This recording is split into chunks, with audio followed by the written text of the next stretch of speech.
What's up, Radiant Icons, and welcome back to Dare to Be Iconic, the podcast made for icons daring to be themselves. I'm your host, Amanda Policelli, and for today's Tea Time Sesh, we are rewinding it all the way back to the Spanish Grand Prix. That's right, today's Tea Time Sesh is an episode rerun of Fangirl Confessions Spanish Grand Prix edition in order to prep, in order to celebrate the Miami Grand Prix that is almost here. I cannot wait for Lando Bash. I cannot wait for Miami. And I cannot wait to meet most of you guys. Like, this is going to be the most exciting, most iconic time of our lives. But before we get into that episode rerun where I spill all the tea about my trip to the Spanish Grand Prix, make sure to connect with me on socials, on Instagram and TikTok. It's at Amanda Policelli _ and at Dare to Be Iconic _ And if you are on LinkedIn, you already know what I'm going to say. It's Amanda Policelli on there. All of my socials will be linked in the show notes below. But honestly, you guys, you want to make sure to connect with me on socials because I will be all up on socials. I will be updating you guys live updates, minute by minute, moment by moment. And I have some very iconic surprises up my sleeve that I cannot wait to share. So, in the meantime, as I prep for the Miami Grand Prix, please enjoy this Tea Time Sesh, this episode rerun of Fangirl Confessions Spanish Grand Prix edition. Are you ready, Radiant Icons? Because your Tea Time Sesh is starting now. Now, I know what you all are thinking. Amanda, did you meet Lando Norris? I did not meet Lando Norris, unfortunately, but it's okay. I will meet him eventually. But you want to know who I did meet? I met Logan Sargeant. That's right, everyone. I met the only American driver on the grid, Logan Sargeant. Yeah. And then I met all the Williams drivers. I met Leah, I met Franco, I met Zach, I met Luke, like literally everyone and anyone. And that has to do with the Williams fan zone. So let's get into it. The first lesson from the Spanish Grand Prix. Being nice and staying true to yourself always pays off because at the end of the day, what you put out into the world is what you receive. So, let's get into it. The first one, being nice and staying true to yourself always pays off because at the end of the day, what you put out in the world is what you receive. I solely believe that we would have not met Logan if it wasn't for the kindness and the genuineness that we were putting out when we were interacting with the Williams team. So let me get into how I met Logan Sargeant. I obviously had been traveling with Danny. You guys know Danny. She's been on the Dare to Be Iconic podcast. I talk about her all the time. So I traveled with her to Spain, as we all know. I met Kimmy and Jordan. They met us at our hotel Tuesday night for dinner, and then we were going to go out clubbing. That was the first time we met each other. Great, hit it off, and we're like, okay, we're going to the Williams fan zone tomorrow, like, let's meet up. So we got there early in the morning. Kimmy and Jordan got there before us, and they were at the front because there was going to be a Q&A with the F2, F3, and F1 Academy driver, Leah Block. If you guys don't know F1 Academy, Leah is the Williams driver, and it's so amazing, and I love her. But anyway, they were standing at the front for the Q&A while Danny and I were taking some pictures, getting some content, so on and so forth, and then we met up with them there. Kimmy and Jordan went to the Miami race, and at the Miami race, they also had a Williams fan zone pop up. And the person who was, his name is James, but Kimmy knew the person who conducts the interviews for the drivers at the Williams fan zone. And I guess somehow he was like bestie. Like, I don't remember how she told us this happened, but he was like, oh, you can call me bestie or whatever. And if there's one thing about Kimmy, I know you're listening to this right now, she's going to hold you to what you say.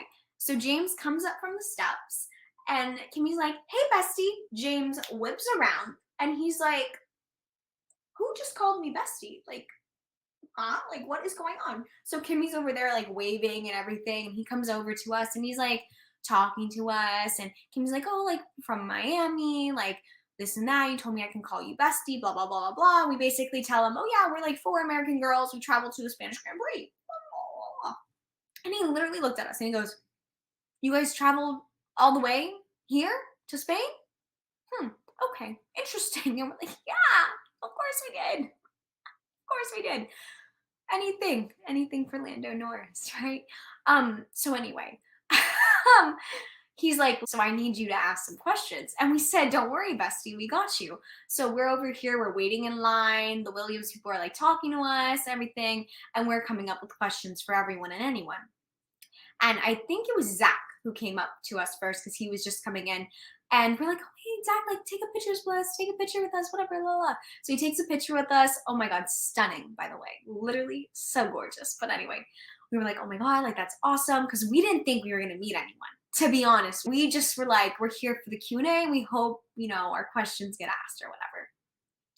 And so James comes back up and we're like, oh, like, bestie, look at our questions. Are these approved? Like, la, la, la. Like, just chatting, being ourselves, talking with him, which then, we ended up talking to everyone on the staff. Like, they basically knew who we were. And then the Q&A happened, and the one great thing is that James was really, and the Williams team, I do have to say, it wasn't just James and the Williams team were really looking out for us. Like, they were really making sure that we were taken care of and that our questions were answered, because Kimmy and I were able to ask our questions. I asked one to Leah Block, which you guys can find on my Instagram, and then Kimmy asked one, I think it was to Franco and Zach. It was just so cool because James, whenever he saw the mic get to us, he did like this head nod. And when I tell you, we all died laughing. We died laughing. Like, it was so it was so funny. And at one point before he went on stage, Kimmy had told us, being like, oh, like, ask for his note card, like, ask if you can keep it. Knowing me, I'm gonna ask that, right? So I go, bestie, hey, like, can you give us one of your note cards to keep? And he goes, well, then you would know all my secrets. And I was like, damn, like, I just want a note card, man. Like, but like, like, things like that. Like, we were joking with James, we were joking with the staff, so on and so forth. And they just made sure we were taken care of and that we were able to ask our questions. And then we were the first people able to meet like all the drivers. So we met Leah, we met Luke. Now, I'm gonna be honest, I didn't know who Luke was before this. But now I definitely do, because Luke stares into your soul. He has the most piercing eyes, and oh my God, are they gorgeous. Luke looked at me and I was like, oh my God, who are you? I was like, I couldn't. I was in a trance. And even when we left, I was in a trance. I was in a trance so much that the only driver card I didn't get was from Luke. Because his eyes just distracted me so much, you guys. Like, it was so bad. But anyway, that happens. We walk out, we get lunch, we come back, we're doing the sim racing. We spend the whole day there. And that was our plan from the beginning, because we wanted to see Logan Sargeant. We wanted to go to the Q&A later that evening. So then at this point, Danny and I had done the reaction time, and Kimmy had interviewed James for her vlog. And James had said something about like, oh, are you guys going to see Logan? Are you guys waiting around for him? And Kimmy had said like, duh, like, he's our American bestie. Like, of course we are. And he's like, oh, yeah, cool. And so she told us about that when she came back. And we were like, that's like low-key kind of strange. Like, he said that, right? Like, the vibe was, that was interesting, right? But like, whatever. We're like, okay, like, let's go and stand at our spot. Like, let's dominate our area. So we're ready for Logan, and we're just going to stay there.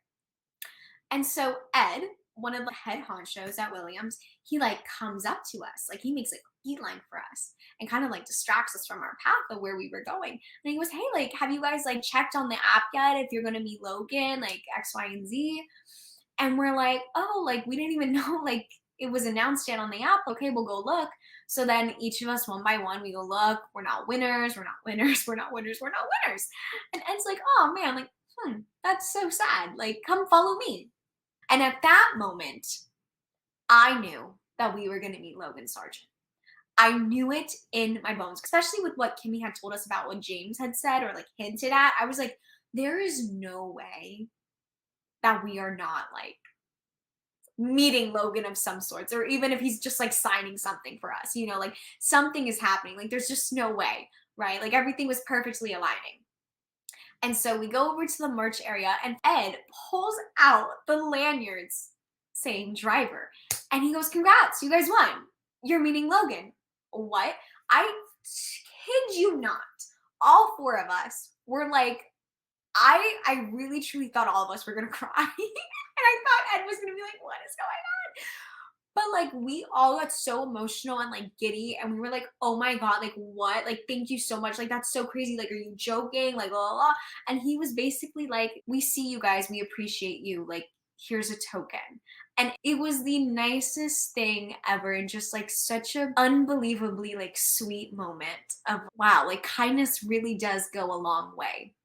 I'm such a firm believer that James definitely had a part in us meeting Logan. Like, I just think there's no way like James didn't hint that at Kimmy and him to be like to not help us out in that, like, and that's why I say like kindness goes such a long way, and staying true to who you are, because the whole time we were interacting with James and we w's interacting with the Williams teams, like the Williams team, we were just being ourselves. We weren't trying to be anyone else. We were just having a good time because the Williams fans, it was so much fun. And we also felt so safe and so comfortable. And that's not something I say lightly, because as a female in the F1 space, oh, let me tell you guys, sometimes it doesn't feel safe. Sometimes it doesn't feel comfortable that you could spend the whole day there. And at the Williams event, we truly felt like we didn't want to do anything else except stay there because we felt so safe and comfortable, because the Williams team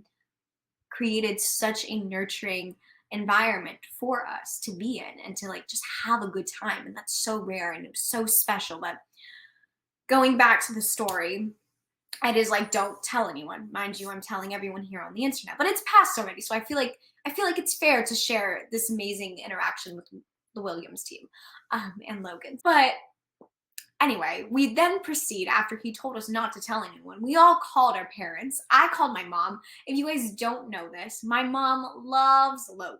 She is a huge Logan fan. And let me tell you, when I said, Mom, I'm meeting Logan, the first thing she told me to tell him, please tell him that I think he's adorable. I shit you not, you guys. Logan comes out for the Q&A, and we're still going to try to ask a question or two because, our bestie James asked us to ask a question, so we're going to look out for him. So I raise my hand, and this one's really funny. Now, if you guys don't know how tall I am a very, very, very short girl. I'm 4'11", okay? The people in front of me, tall. Like, they were very, very tall, and I'm a very, very small girl. And Logan and James definitely could not see me. And the spotlight definitely did not know where to go. So I was saying my first two words of my question, and all I feel are two arms around my waist lifting me up. And in that moment, I was like, oh, Kimmy's lifting me up so Logan and James could see me. And when she did that, I have the video, you guys. I have to share it because it is the funniest thing ever. Because you can tell Logan and James are trying not to laugh. And like all you see is darkness to light, because then the spotlight guy could find me because Kimmy picked me up. And then when I was done asking my question, she just plopped me down. And I asked her afterwards. I was like, Kimmy, like, what did you think? And she goes, honestly, I didn't think anything. I just did it. I was like, what an icon. Like, literally, what an icon. But, Logan answered my question. Kimmy was able to ask hers, and he answered. And then it was time to meet Logan. And oh my God, you guys, I was the third one in our group to meet Logan.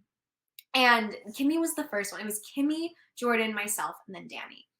And Kimmy went first. And from my question, I had said, as a fellow Floridian, whatever. He knew I was from Florida, but I guess Kimmy had said something when she was interacting with him that we're all from America. And he puts his head up and he goes, are you guys all from Florida? And we're like, no. We just like went one by one, like up the stairs, like saying where we're from.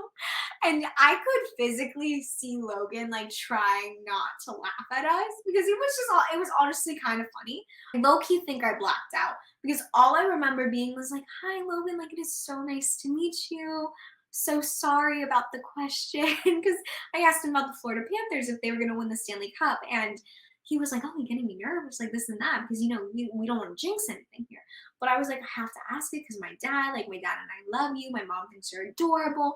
And Logan's over here asking me, how was my trip? Am I having a good weekend? How am I doing? Like, he's genuinely asking me questions like he cares about me. Logan is the nicest human being alive. He's asking me questions about myself. Like, am I having a good trip so far?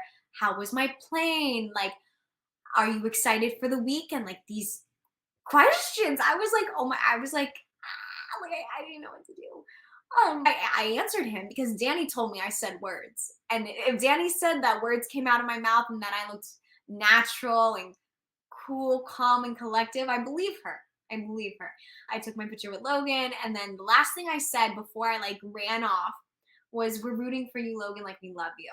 And he was like, "Oh, like thank you so much. Like thank you." And like I know that like meant a lot to him. If I was able to meet anyone besides Lando, I'm very glad that I was able to meet Logan because Logan, he's our American bestie. He is like the definition of the American dream. He literally is chasing his dreams and doing it.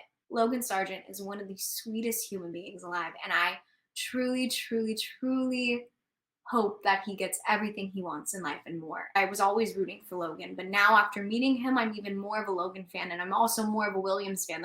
I truly think the reason why we were able to, meet as many people as we did that day and experience as many things as we did that day was because of how kind we were to the Williams team and to James. And it was because we just wanted to talk and like get to know them. And it truly like just shows you that kindness and being nice and just staying true to who you are can go such a long way, and it will always reward you in the end.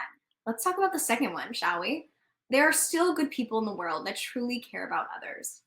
Now, Thursday was pit lane walk, okay? Let's talk about what happened afterwards. So, Danny and I knew that Thursday was always going to be a day where we were going to need to figure out transportation. And that's because Friday through Sunday, we had gotten these bus tickets that basically take you to and from the track from Barcelona, so right where we were staying, like our hotel, to the circuit and back. And we're like, okay, great. The only day it doesn't cover is Thursday because that's like a special event. So we just need to figure it out. So we're gonna take a taxi there or an Uber, and then like coming back, we'll probably take a taxi and Uber back, right? No problem. Yeah. We were wrong. We were so wrong. Oh my God, you guys, we literally got stranded. So we're leaving the circuit. We are hungry because we didn't eat a meal beforehand. That was very dumb on our parts. I do admit we should have ate beforehand, but we didn't. So we were hungry, we were dizzy, we were a little disoriented. Like we were like, oh, like what's going on? And we're like, oh, well, like at least we'll be able to grab a taxi. No, none of the taxis were picking up at the hotel behind the circuit. So we're like, okay, like that's fine. Like that's fine. I met up with some friends that I knew from LinkedIn, and they were like, hey, like we're walking to the bus that will take us to the train station. Like we can just all walk together. I was like, okay, like great, like that's fine, like that's perfect. Like at least we're in a group and these people know where they're going, right? The bus never comes. And the group that we were with was like, oh, like we're gonna eat at this restaurant and then maybe we'll go like take an Uber. But Danny and I already had plans to meet our other friend Noelle for dinner in the city. So we're like, you know what? Like it's fine. Like we are going to just walk to the train station. It's a 30-minute walk. In Spain, you have to walk everywhere. It's like New York City. So that's literally nothing. And then like maybe by the time we walk far away from the circuit, like there will be a taxi or an Uber, like we can pick up, right? Like that's what we thought. That was wishful thinking on our parts. We're walking to the train station, and then we're like far enough. We're like, oh, like let's call like a taxi or an Uber. They're like, okay, like we'll connect you in like 5 minutes. So we're sitting there, we're like texting Noelle, like, yeah, we'll be there soon. Like the Uber's gonna pick us up. The Uber then cancels on us. Can't connect you with any drivers in the area. Okay, great. We try to do it again. No drivers in the area. We're like, okay, well, we're gonna have to take this train that we don't know how to read the map. We'll figure it out. Like we will figure it out. Like we're smart. Danny and I together at least have one brain cell individually, and then together we make one actual brain that can produce an actual thought. Well, that didn't happen that day because we go to the train station. The lady helps us buying the ticket, doesn't say anything to us, just like Barcelona. Types it in the machine, we get 2 tickets. We go down to the platform, we look at the map, and I swear to God, you guys, I looked at it and I said, my mom was right. And if you guys don't know this, my mom usually is right about everything. And she had told me before I left that the train in Barcelona is so confusing. And I thought she meant the high-speed train. I was like, that's not confusing. It was so easy getting from Madrid to Barcelona. No, no, no, no. My mother meant the metro. Yeah, that thing that we couldn't read the map for, that's exactly what my mom was talking about. And in that moment, I knew I was screwed. And I knew my mother was right. And I was like, oh shit. Well, I hope Danny can understand this. She didn't. We could not put our one individual brain cell that we each carry to have one coherent thought. So I was like, okay, well, we're going to have to ask someone. So I was like, okay, let me ask this guy that keeps staring at me. I go up to him. I'm like, do you speak English? No. Do you speak Spanish? And for you guys that don't know, I'm half Cuban. I know one sentence that always ends up helping me out. It's, yo no hablo mucho español, pero lo entiendo. Mi mamá es cubana. Okay? Basically, I said I don't speak much Spanish, but I understand it, and my mom is Cuban. And usually, that helps me out because I truly can understand the majority of, what people are telling me in Spanish, and then I can piece it together. Nope, I did not understand anything this guy told me. I thought he said there were no more trains in Barcelona, and I was about to sob. I went to Danny and I said, we are screwed. We need to keep walking on this platform to find someone else because I think that guy just told me there's no more trains going into Barcelona. So we're walking down the platform. I'm trying not to sob. I was very close, you guys, and I see a guy in Formula One merch. But I said, you know what? Let me ask him. Let's just try, right? Danny and I are dressed up in full, like I'm a walking billboard for Lando Norris. She's a walking billboard for Charles Leclerc. Like it's fine. Like at least this guy knows we're all here for Formula One. I go up to the guy. I think he could sense that I was about to sob because I was like, do you speak English? Spanish? Help me. And he goes, I speak English. I speak English. So then he helped me and basically told Danny and I that we need to go to Barcelona. It's going to say it on the top. And that we just need to look at these signs. And then within it, like within the train, there'll be like little things that say, hey, like this is the stop in Barcelona, but there's multiple stops in Barcelona. So we have to know which ones we need to go to. And I guess the only words Danny and I could say were Sagrada Familia. Newsflash, that's not a stop. But anyway, so the guy sees that we are like a mess, right? And he goes, no, come, sit with me. He moves his stuff and he's telling us how he's from North Spain and he takes this train all the time and it's okay, like this and this. And he goes, I'll make sure you guys get on the right train. And we're like, okay, like, thank you so much, blah, blah, blah. The train comes and he goes, this is your train. And I thought he was just going to be like, okay, this is your train and then you'll look at what stop. No. He went on the train with us and sat with us, even though it wasn't his train. There are angels, everyone, because that guy, what a blessing. Because oh my God, like thank you God that someone was looking out for us. Multiple people, I should say, because there's multiple people in this story. But like that first angel, like he saved us because he didn't have to go on that train with us. He didn't have to sit with us, but he did. He like missed his train, you guys, to go with us, to sit with us on this train and make sure that we were okay and got there safely to whatever station we needed to go to. Like that, an angel. So anyway, we're on the train. He's talking to us. He's like, okay, so what stop in Barcelona? And all Danny and I can say is Sagrada Familia. And he's like, that's not a stop. What's the stop for Sagrada Familia? Like, what's the station? And we're like, you'll no say. Oh my God. So he tries to look it up. There's no service. So then he asks everyone else in the train, and he basically points at us and says, these two girls need to go to Sagrada Familia. What stop do they get off on? And so everyone's conversing, and I'm just looking at Danny being like, Lord, help me. Please, Lord, help me. Everyone on the train comes to the consensus that we need to get off on the next stop and get the connecting train to L2, the purple line, and go down. Okay, it's very important that we remember he told us to go down and he did the hand motion. And so he's telling us all this and everything. And he goes, you'll be okay. Like, it's okay. You go down the stairs and you'll take the L2, the purple train.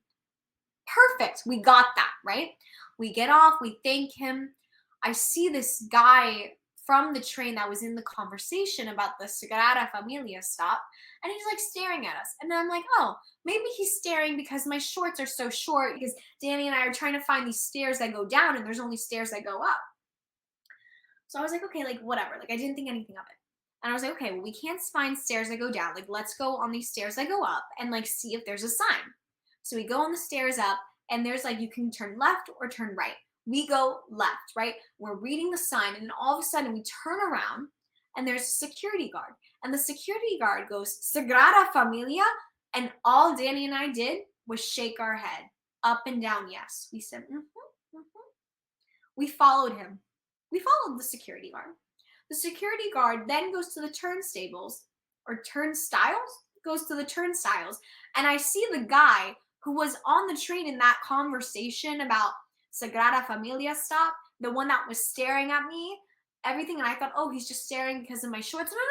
No. He was staring because he was looking out for us, being like, where are these two dumb American girls in Formula One merch going?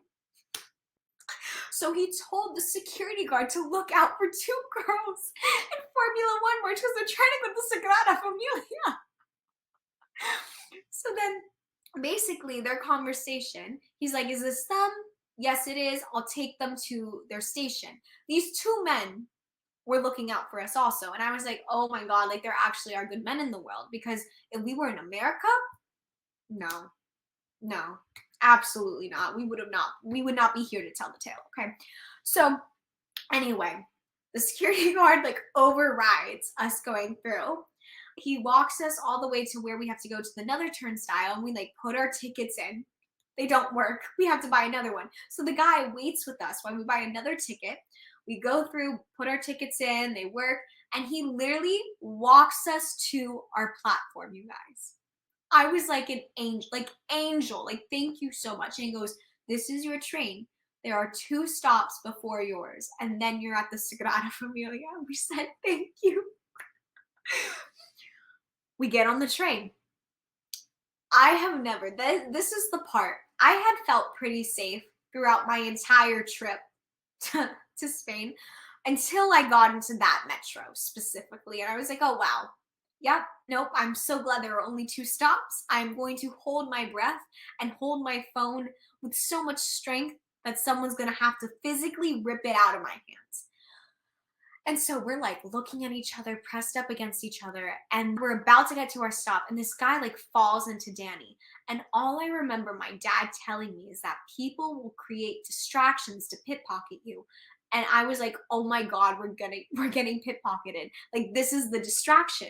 But the good thing about how Danny and I were standing is that she could see behind me and I could see behind her. And we had a good view at like the sides. We were not getting pickpocketed. I guess the guy just like fell or whatever. But like at that moment, I was like, of course this would happen to us. Of course this would happen to us on this particular night. We would get pickpocketed. But we didn't. We didn't, everyone.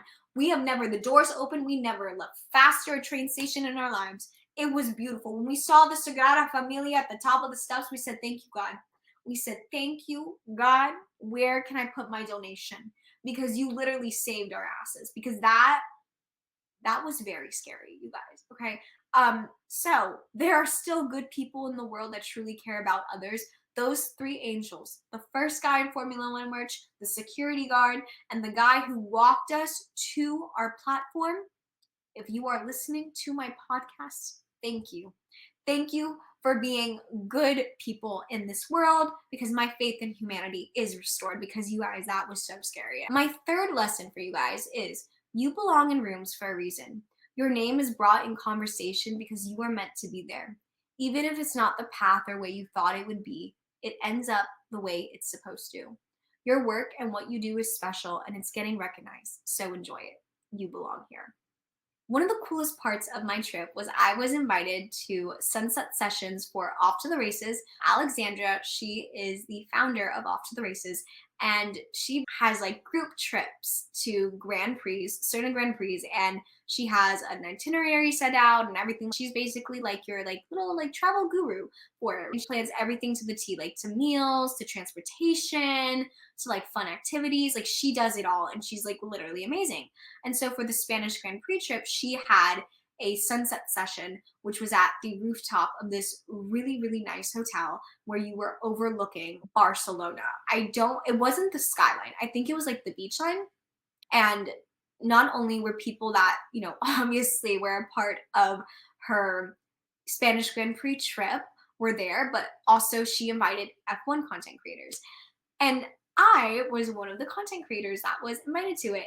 And it was my first ever F1 content creator event I've been invited to personally. And it was one of the coolest and nicest things I've ever been invited to in my life. I remember walking out of the elevator with Jordan, being like, oh my God. And like looking around at like everyone who was invited. And you guys, when I tell you some of the biggest names in F1 TikTok were there, I was literally like on the inside, I was freaking out because I was like, how the heck is my name associated or in the same type of vicinity as everyone who was here? It was so surreal and so cool because I'm literally here in an orange little two-piece outfit with my Lando Norris nails. Shout out to Katie from Race Tips for them. They are amazing and I will link it in the show notes below. But like, there I am in my little like two-piece orange outfit with my Lando nails, my little Lando necklace, being like, I'm literally just a girl who's loves to watch the cars go vroom.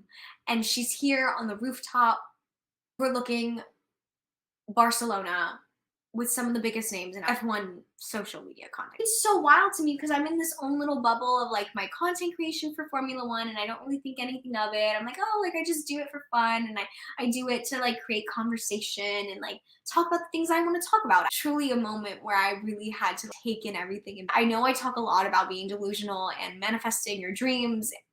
And that was a moment for me where I was like, I really did that. Like, I really, truly did that. I had to keep reminding myself that I belong here and that the future just is going to get bigger and brighter and that I'm ready for it. And that any room that my name is brought up in any room that I walk into, I am there for a reason because I belong there. And even if I don't think I should be there, I am supposed to be there. There is a reason why.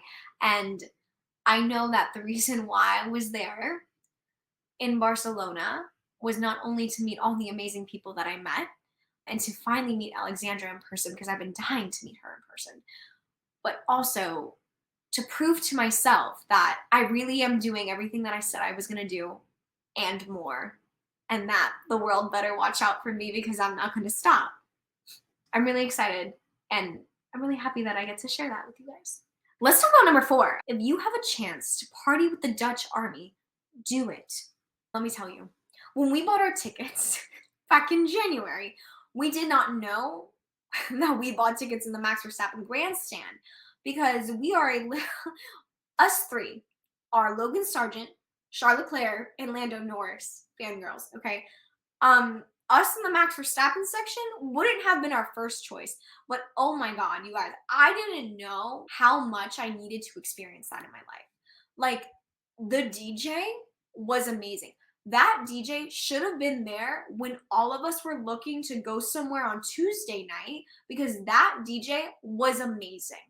He knew what was up, and the Dutch know how to throw a good party. Like, we were partying for an hour before qualifying, and then we were partying an hour before the actual race on Sunday. And they were so inviting. We were the very front row, right in front of the DJ. And on Saturday, not everyone was rowdy, and that's okay.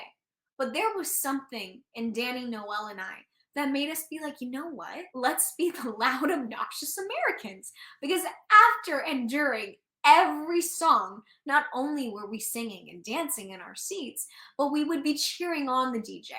And yep, nope, they definitely could tell we were Americans.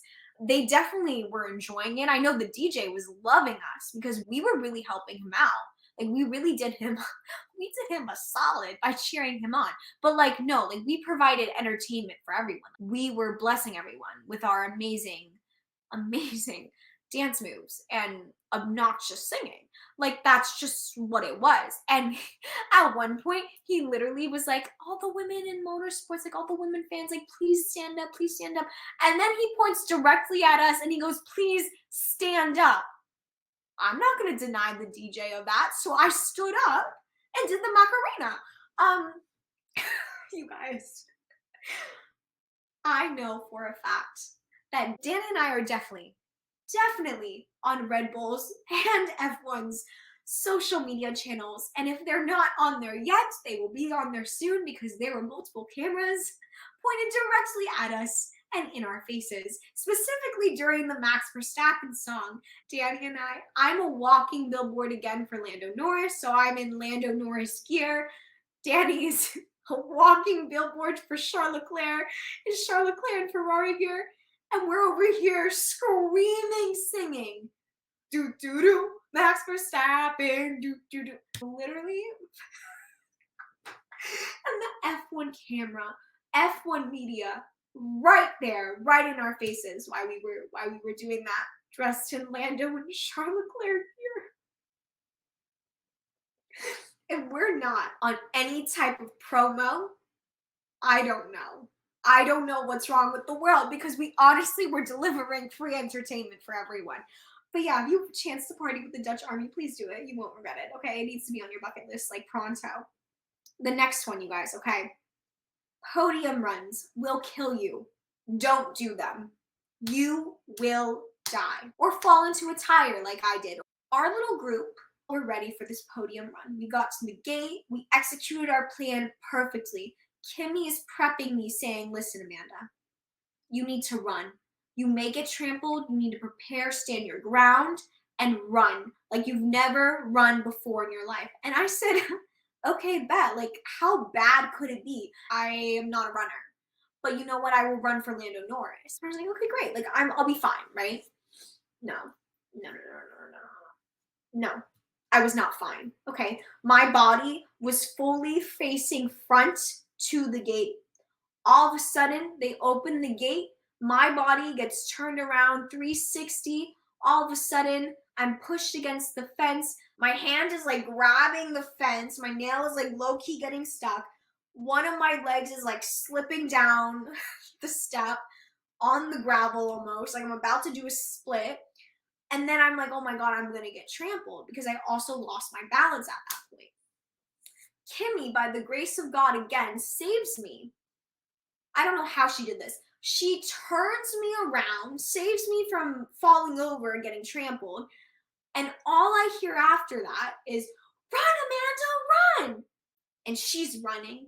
I don't know where Jordan went. Don't know where Cynthia went. All I see is Kimmy running and her telling me, run, Amanda, run. So I'm running, right? I'm running like I'm about to get Olympic gold, okay? Oh my God, never again in my life. I run, somehow I get next to Kimmy. Jordan, no idea where she went. And Cynthia somehow made her way, pressed up against Scary. We'll never, ever do that again. The podium is finished. We're like, okay, let's try to get out, right? Because there's one exit to get out of. Crowded. Cannot be us. We will never make it out. Because we're also trying to meet the drivers, right? Cynthia and Kimmy were like, let's jump the tire wall. Again, I'm 4'11" and wearing the shortest shorts known to man. And I said, one, I can't reach it. And two, I'm not wearing appropriate clothing. And Cynthia goes, okay, well, let me tie my sweatshirt around you. That solves one of the problems.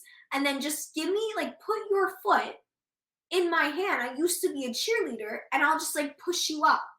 I said, okay, dumb. I'm so dumb. Cynthia hoists me up.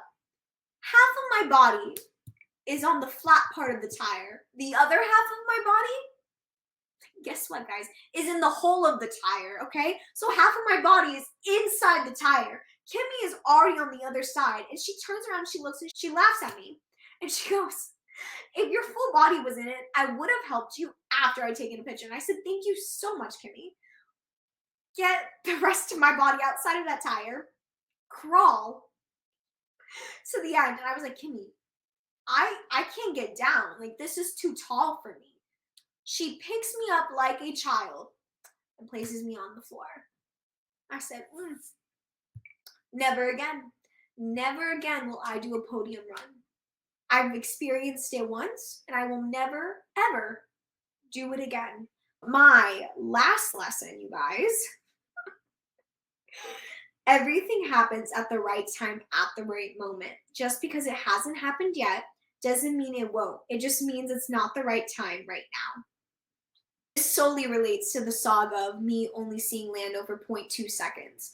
As we all know, I love Lando Norris. He's my favorite driver. I don't think that's a surprise to anyone on this planet. I am, again, a walking advertisement, a walking billboard for him. And I have no regrets in that. I truly, truly do not. Like, does it sting just a little? Just a little. That every time there was a chance of me either seeing or meeting Lando, it just didn't happen. Of course. Of course that's a little like, oh man, like it sucks. It does, but I take it as it is not the right time for me to lay eyes on Lando for more than 0.2 seconds or to meet him. It's going to happen when it is the right time, when it's supposed to happen, at the perfect moment in my story. And when it does happen, because it will,